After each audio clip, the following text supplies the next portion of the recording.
Hello everyone, आप सभी का हमारे YouTube चैनल हिमाचल स्थान में आप सभी का स्वागत करते हैं। और अगर आप लोगों ने अभी तक हमारे YouTube चैनल को सब्सक्राइब नहीं करा है तो जाके चैनल को सब्सक्राइब करें और बेल आइकन को दबाना ना भूलें ताकि आप लोगों को हमारे सभी लेटेस्ट वीडियो मिले सबसे पहले।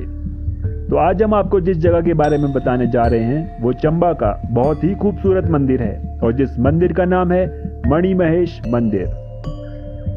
मणिमहेश हिमाचल प्रदेश के प्रमुख तीर्थ स्थल है जो भरमौर से 21 किलोमीटर दूर स्थित है। झील कैलाश पीक पर 18,564 फीट के नीचे 13,500 फीट की ऊंचाई पर स्थित है। हर साल भाद्रपद के महीने में अर्धचंद के 8वें दिन इस झील पर एक मेला आयोजित किया जाता है जो कि हजारों लाखों तीर्थयात्रियों को आकर्षित करता है जो पवित्र जल में डुबकी लेने के लिए इकट्ठा होते हैं। माना जाता है कि शिव कैलाश में रहते हैं। कैलाश पर एक शिवलिंग के रूप पर एक चट्टान के गठन में भगवान शिव का प्रतिरूप माना जाता है। स्थानीय लोगों द्वारा पर्वत के आधार पर बर्फ के मैदान के शिव का चौगान कहा जाता है। हड़सर से मनाली की दूरी 13 किलोमीटर पैदल चलकर जाना पड़ता है। कैलाश पर्वत को अजेय माना जाता है। कोई भी अब तक इस चोटी को माप करने में सक्षम नहीं हुआ है। इस तथ्य के बावजूद कि माउंट एवरेस्ट सहित बहुत अधिक चोटियों पर विजय प्राप्त कर ली गई है। एक कहानी यह रही है कि एक बार एक चरवाहे ने भेड़ के झुंड के साथ पहाड़ पर चढ़ने की कोशिश की। माना जाता है कि वह अपनी भेड़ों के साथ पत्थर में बदल गया। माना जाता है कि प्रमुख चोटी के नीचे छोटी चोटियों की श्रृंखला दुर्भाग्यपूर्ण चरवाहा और उसके झुंड के अवशेष हैं। एक और कथा है कि जिसके अनुसार सांप ने भी इस चोटी पर चढ़ने का प्रयास किया लेकिन असफल रहा और पत्थर में बदल गया। यह भी माना जाता है कि भक्तों द्वारा कैलाश की चोटी को केवल तभी देखा जाता है जब भगवान प्रसन्न होते हैं। खराब मौसम जब चोटी बादलों में छिप जाती है तो यह भगवान की नाराजगी का संकेत है।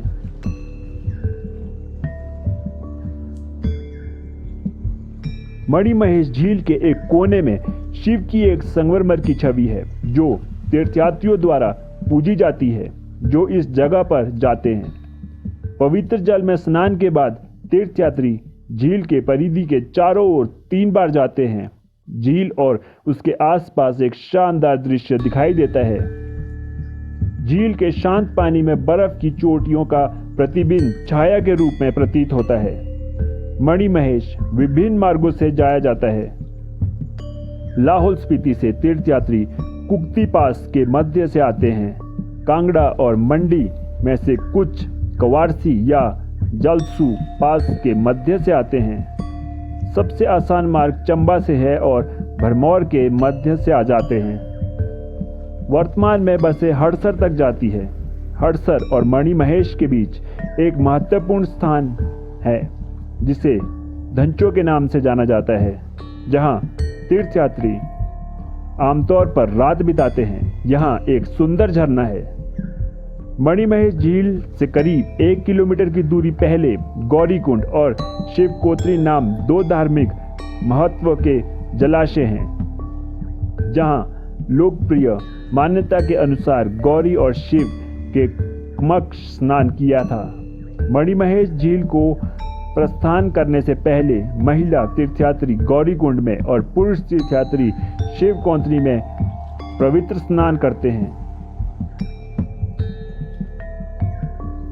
चंबा को शिव भूमि के नाम से भी जाना जाता है। मान्यता है कि भगवान शिव इन्हीं पहाड़ों में निवास करते हैं। हिमाचल के पीर पंजाल की पहाड़ियों के पूर्व हिस्से में तहसील भरमौर में स्थित है प्रसिद्ध मणिमहेश तीर्थ। हिमाचल के चंबा शहर से करीब 82 किलोमीटर की दूरी पर बसे मणिमहेश में भगवान भोले बणि के रूप में दर्शन देते हैं। इसी कारण इसे मणिमहेश कहा जाता है। धौलाधार, पांगी व जंस्कार पर्वत श्रृंखलाओं से घिरा यह कैलाश पर्वत मणिमहेश कैलाश के नाम से भी जाना जाता है।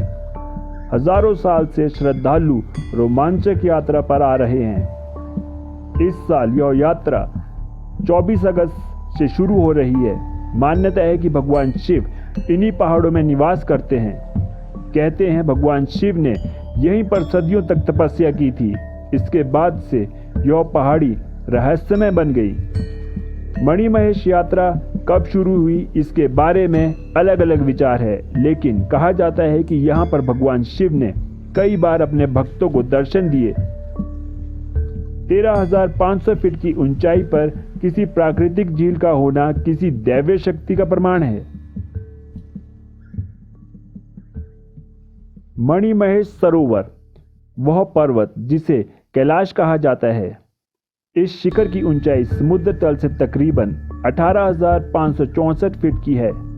स्थानीय लोग मानते हैं कि देवी पार्वती से विवाह करने के बाद भगवान शिव ने मणिमहेश नाम के इस पर्वत की रचना की थी। मणिमहेश पर्वत के शिखर पर एक प्रकाश उभरता है जो तेजी से पर्वत की गोद में बनी झील में प्रवेश कर जाता है।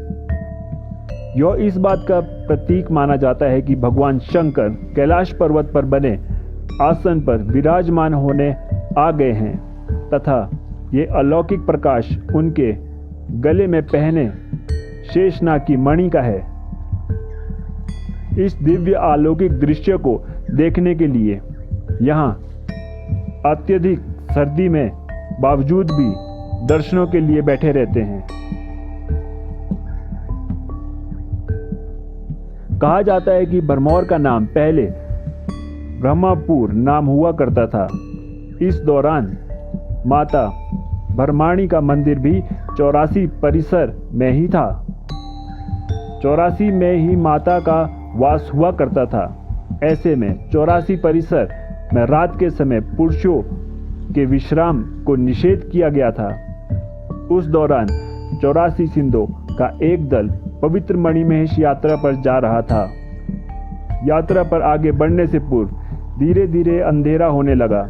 ऐसे में 84 सिंधों ने 84 में समतल स्थान होने की सूरत में रात यहीं ही रुकने का निर्णय किया।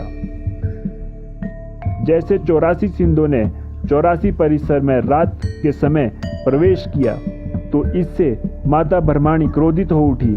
माता भरमाणी उन 84 सिंधों को श्राप देने लगी तो 84 सिंधों के मुखिया जो कि स्वयं भगवान शंकर थे आगे बढ़े।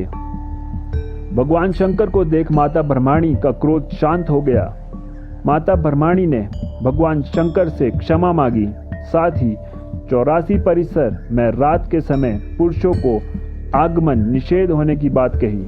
माता भरमाणी वहां से विलुप्त होकर यहाँ से 3 किलोमीटर दूर साहन नामक स्थान पर प्रकट हुई, जिसके बाद भगवान शंकर ने माता भरमाणी को वरदान दिया कि मणिमहेश यात्रा पर आने वाले श्रद्धालुओं की यात्रा तभी पूर्ण होगी जब श्रद्धालु सर्वप्रथम माता भरमाणी के दर्शन करेंगे। कहा जाता है कि मणिमहेश यात्रा के लिए 84 मंदिर के दर्शन